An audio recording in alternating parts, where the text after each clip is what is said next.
start with the history of Purim. And I'll start like this. The miracle of Purim, a matter of fact, happened 3,419 years ago. 3,419 years ago. And it's happened 357 years before the Common Era, before the counting of the Common Era. Okay. How long the miracle of Purim actually took? How long that was period? Sorry? 9 years. The miracle of Purim happened in 9 years. A matter of fact, that introduction for Purim, I done it last year. So this miracle of Purim actually stretched over 9 years. It wasn't like you think when you read the Megillah, whoop, few months, a month, two, and it's finished. No. The miracle of Purim from the beginning to the end stretched over 9 years. What's happened? First temple got destroyed by the Babylonian, by Nebuchadnezzar HaRasha. After he destroyed Bet HaMikdash, before he died, he turned to a dog. Nebuchadnezzar turned to a dog before he died, and in his place, took his place, his son, Avil Merodach. For 3 years, about 3 years or 7 years, I'm not sure what the prophet said, that Nebuchadnezzar turned to a dog, and he have a mind of a human being. He can understand everything. He can see, he can understand. We'll explain it. Maybe one day I'll do a show. Erev Tov. I'll do a show about that evil man, Nebuchadnezzar. After that, his son took over the kingdom of the Babylonian. He became the king of Babylonian. And then Cyrus, Koresh, have a war. They always have a war. The Babylonian and the Iranian all the time have a war. That means Iraq and Iran all the time have a war. Rabotai. They're all the time in a war. Koresh took the kingdom from the Babylonian, and he became a king, the king of Persia. And he became a king for 3 years until he died. But he took an oath that if HaKadosh Baruch Hu will help him to become a king and he'll win the Babylonian, he will allow to build the second temple. So the miracle of Pesach, of Purim, happened at the end of the 70 years, towards the end of the 70 years, the beginning of the rebuilding of the second temple, just for us to understand. And that time, we all know, we have Haman HaRasha. Haman HaRasha, him and his 10 kids, and he have 10 kids from his wife Zeresh. We'll explain, please God, during the Shorim, how many wives Haman have, how many kids. The Gemara debating. But I tell you, the highest opinion, how many kids Haman have, it's 208 kids from all different women. Anyway, Haman, in his profession, was a barber. Until he joined the Persian army and he became an officer. And then we know what's happened. He have a son, Shimei. Haman have a son, Shimei, that was a writer. And he managed to convince Ahasuerus to stop the building of the second temple. This Purim, the miracle of Purim, start actually 3 years after the king Ahasuerus became a king. And it's ended up on a 12 years Ahasuerus was still a king. That means from here we see that Ahasuerus start on the 3rd year. What did he start? His big feast, you remember? Bishnat Shalosh Lemolcho. In the 3rd year of his kingdom, Hashverosh suddenly decided to make a big feast. You know how long that feast took? 6 months. Huh? 6 months. Exactly. 180 yom. 180 days, 6 months. Why? Because he managed to conquer the world. They have nothing else to do. But the question becomes, why Ahasuerus decided to make his feast only after 3 years and not before? Or not after? We'll speak about it, please God, in the next showing. So, in 16 of Nisan, the 16th of Nisan, Haman ben Hamdata, the son of Hamdata, Ha'agagi, from the descendants of Agag, that was descendants, the father of who? Amalek. So we see that actually Haman was,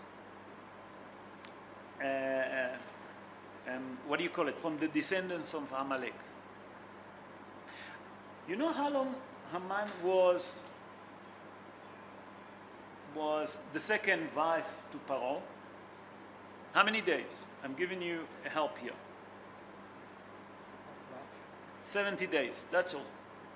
70 days, Haman was in rule. That's all, not more than that. And that's all the Torahs that we have from one Amalek. Okay, Hazal explained that we have to understand, why do we call that festival Purim? Did you ask yourself? We explained that Hanukkah, when we spoke about Hanukkah, that the name Hanukkah comes from 2 words. Hanu, bekaf hey. Ha-nu-ka.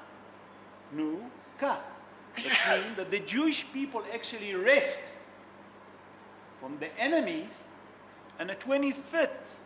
You remember we spoke about it? Of Kislev. But Purim, why did they call it Purim? Why did they give that festival Purim? So there is 2 reasons for it. The one, as Hazal say, Milshon Pur. Pur is a lottery. You remember the lottery that Haman done?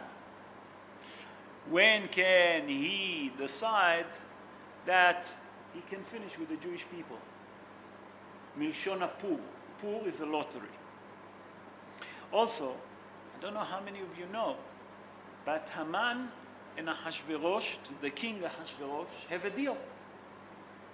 Do you know that? You know what was the deal? That Haman will get the permission to kill the Jews in 127 countries that they have, in one condition, that Haman will pay for every Jewish head that he killed to Ahasuerus. So that means that Ahasuerus was as wicked as Haman Rasha. Okay. Purim, it's one of the festivals that equivalent to all the Jewish festivals. And it's mentioned in the word Purim. The festival called Purim, Pei Vav, Resh, Yud, Mem. All the festival mentioned there. And a matter of fact that Purim is equivalent to all of them. And that's why Hazal tell us in the Gemara in Masechet Megillah and also in the Midrash that all the festivals, when the Mashiach comes, not going to be exist anymore. And what is it? Because all the festival is a physical thing. And when Mashiach comes, it's become also a spiritual. That's it. The physical will end. So for Sukkot, for example, what are we going to sit in a sukkah to remember that HaKadosh Baruch Hu took us from Egypt? It's going to be the greatest miracle when the Mashiach comes. He's going to redeem us. The longest exile that we be. So Hazal say that Purim and Yom Kippurim will never be cancelled. But let's understand. So Purim start with the letters Pei, נכון? What festival start with Pei? Pesach. What happened in Pesach? The same like HaKadosh Baruch Hu redeemed the Jewish people from Egypt. HaKadosh Baruch Hu redeemed us from who? from Haman HaRasha, from the decree. Then we have Vav, Vesukot. That means the festival of Sukkot. The same like Kadosh Baruch Hu protect the Jewish people after he redeemed them. While they was in the wilderness, Kadosh Baruch Hu protect us from who? From Haman HaRasha and his decision. Him and Ahashverosh. Then we have Resh. Resh stands for Rosh Hashanah. What do we do in Rosh Hashanah? What's happening in Rosh Hashanah? Rosh Hashanah is the day that the book of life and the book of death opening. What happened at the beginning? You remember it was 2 letters that Haman HaRasha sent. The first letter Haman said, what did he say in the first letters? That every woman that doesn't obey to her husband, the punishment is death. So when the woman read it, they throw it to the dustbin. Also, the first letters was what it was to kill the Jewish people. Va'ir Shushan Navocha. That means that the city of Shushan was in sadness. But then when came the second Igrot, Va'ir Shushan Tzahala V'Samecha. The same like in Rosh Hashanah. That we do in Tshuva and then HaKadosh Baruch Hu seal us for a good life. Then come Yud, Yom HaKippurim. What do we do in Yom HaKippurim? We're fasting, nachon? We have to fast. What do we do Erev Purim? We fast. Why? Ta'anit Esther. You agree with me? The fast of Esther. The last letter, what is it? Mem. What do we get in Mem? Matan Torah, Shavuot. Matan Torah, receiving the Torah. What happened then? The Jewish people received the Holy Torah. In Purim, Rabotai, we also received on ourselves. What did we say there? Kiblu v'yikimu aleim, in chapter 9. That the Jewish people received and they accept all what Mordechai and Esther told them to do. So we see from here that all the reason that was the decree, Rabotai, that happened in all of those festivals, and the decree of Purim, they actually equivalent. And a matter of fact, Purim is higher. Any question? No, let's continue. Now we have to understand one of the mitzvot that we have in Purim is to do a Seudah. Seudah is a meal. Why do we have to do a Seudah? Did you ask yourself? Hazal, not for nothing, told us that we obligated to do a Seudah on Purim. Anyone have any idea? Hashverosh party. Okay, what's happened? That's the main reason that the Jewish people actually have that decree is because the Hashverosh party. We'll speak about it. What was it? That when he made the feast for 6 months, the Jewish people came. They have kosher food. They have kosher wine. So what was the problem? Did you ask yourself? That what Ahashverosh done, he wear the clothes of the Kohen Gadol. He used the vessel of Bet HaMikdash that been taken by the Babylonian, by Nebuchadnezzar. When they conquer Babylon, when I said them, I'm talking about the Persian, they took it all. So we know that the main reason, what's happened then on the feast? Vashti have the decree, the punishment of death. Am I right? Why? Because when Ahashverosh decided to kill Vashti on a feast, am I right? When she refused to come to the meal, am I right? Then, what was the other decree that happened? Ahashverosh and Haman have a deal to kill the Jewish people.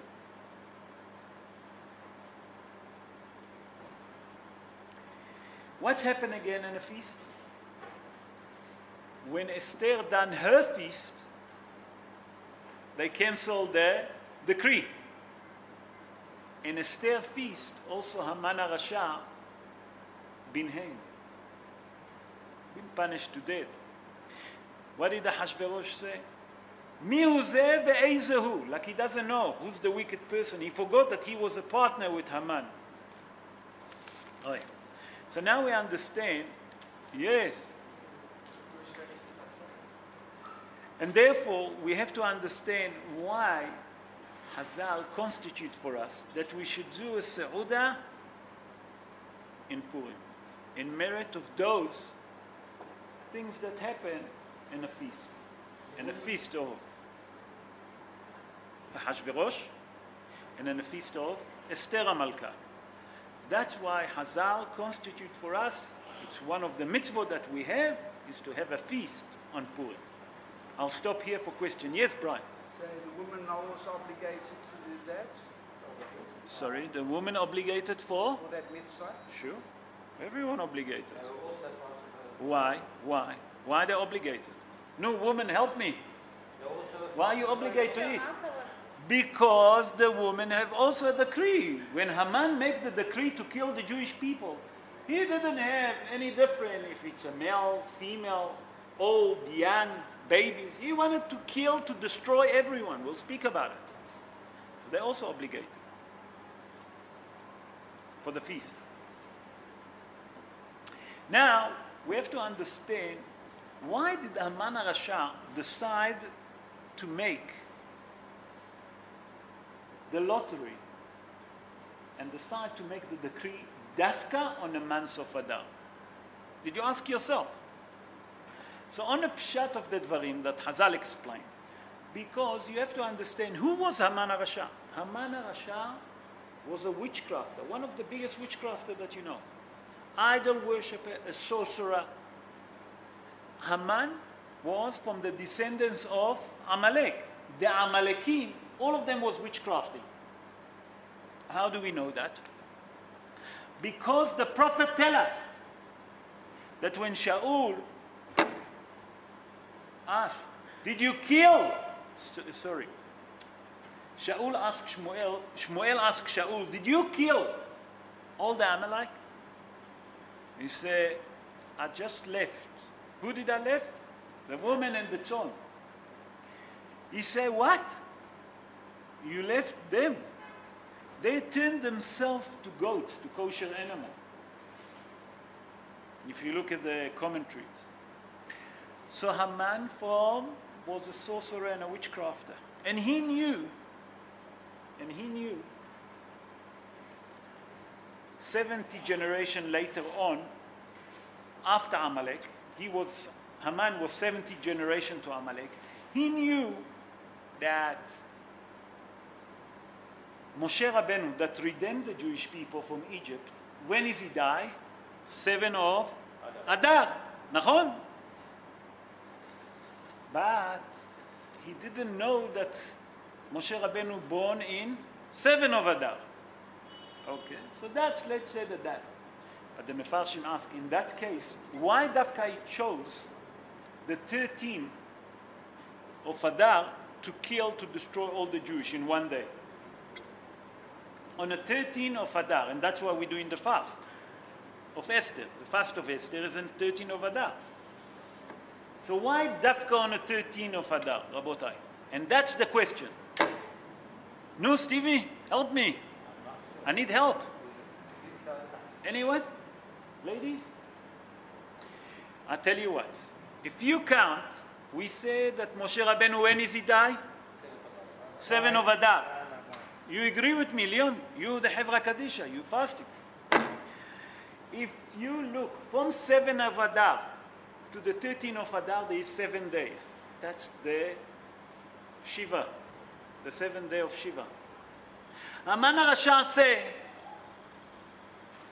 I'm going to wait until the Shiva are going to finish. Why? Because if I'm going to put the decree during the Shiva, they might going to daven, the guy going to pledge and beg for mercy. And then HaKadosh Baruch Hu will listen to them because Moshe Rabbeinu.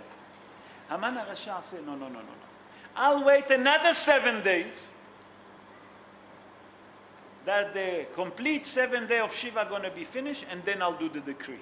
And then definitely not going to give them a chance. Now we understand why Haman HaRasha decided the 13th of Adar. But if it is a lottery, Sorry, Stevie? if he had such a calculation, then why did he have to have the lottery? But what he didn't understand,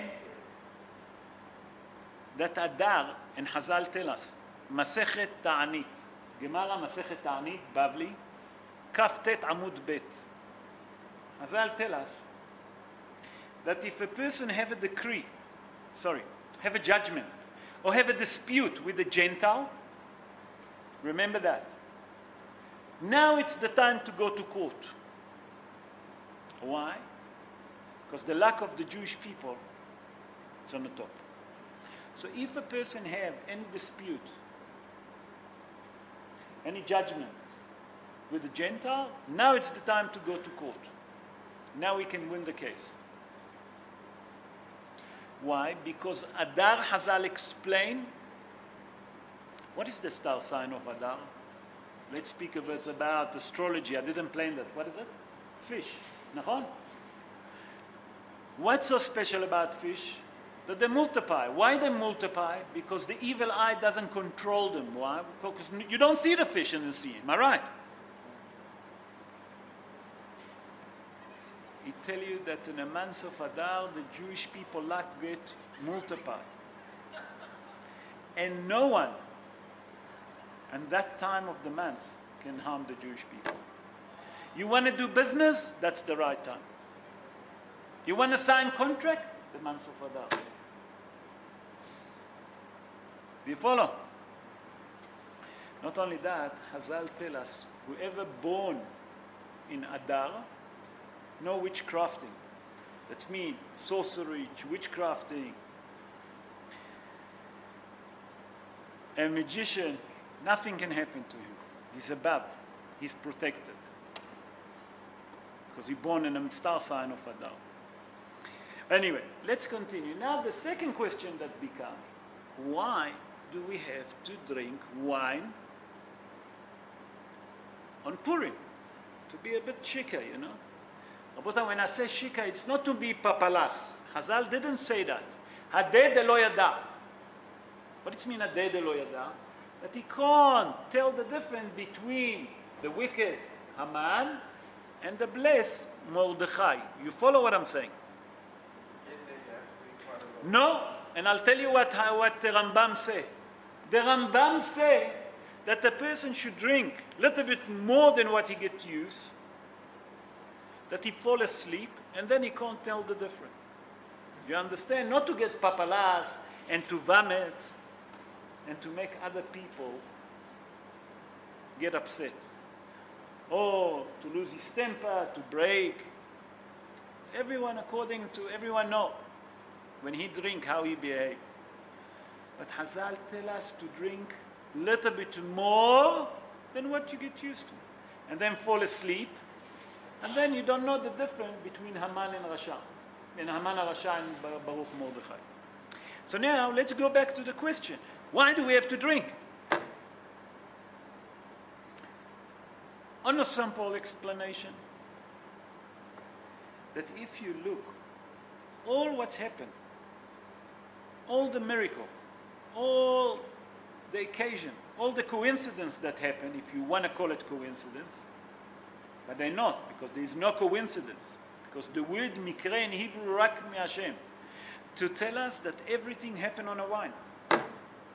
Ahashverosh drank, got a bit cuckoo, decided to bring his queen naked. What's wrong with you? She didn't come, he killed her. Then when he wake up after 6 months from all the wine that he drank, he suddenly realized that he by himself. And then came who? Queen Esther. Esther, her name wasn't Esther. What was her name? Hadassah. Not Hadass, Hadassah. Hadassah. And then Esther came, and Esther made the miracle. What's happened to Haman? Being hanged. The decree changed. That's on the pshat of the Dvarim. But the other explanation is, why do we have to drink wine on Purim? Because while the Haman made the decree on the Jewish people to kill, to destroy, during that time, the Jewish people, the entire Jewish people, was like drunk. They didn't know what's going to happen with them. They lived in such a way that they didn't know what's going to happen tomorrow. They were so drunk that they didn't know what's going to happen with them. And Hazal say in that case, that to remember where you was because you didn't listen to Mordechai not to go to the feast of the Ahashverosh, you have to get drunk. To remember what's happened, Has v'shalom, if there is a decree. So that's why we obligated to drink a little bit more wine that we get used to. Any question? Yes, Stephen. Akonia.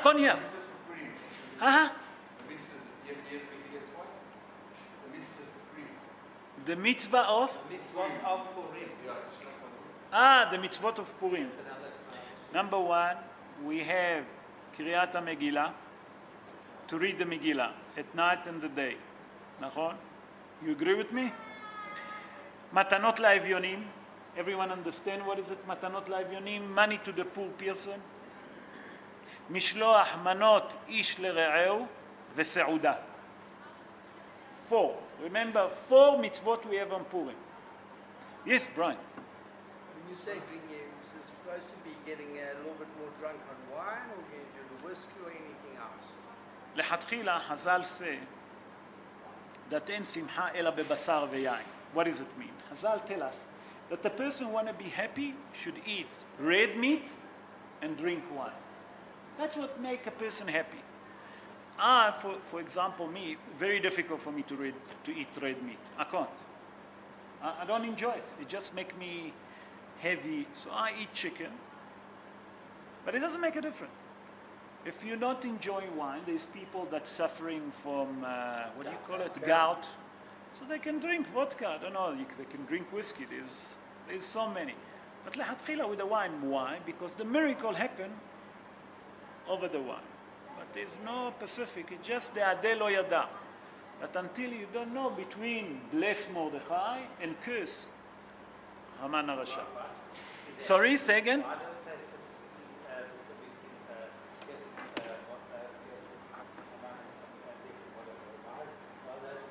It's very important that you don't know the difference until you can't see the difference between bad and good. Same like the Jewish people was. And Be'ezrat Hashem, Rabotai, the same like HaKadosh Baruch Hu canceled the decree of Haman HaRasha and his time. HaKadosh Baruch Hu will cancel all the bad decrees that there is on the Jewish people today. We see what's happening all over the world, that there is a lot of anti-Semitism. And HaKadosh Baruch Hu will say enough to all our pain and sorrow, and will send us Mashiach Tzidkenu b'mera be'amenu amen ken yiratzon. Amen.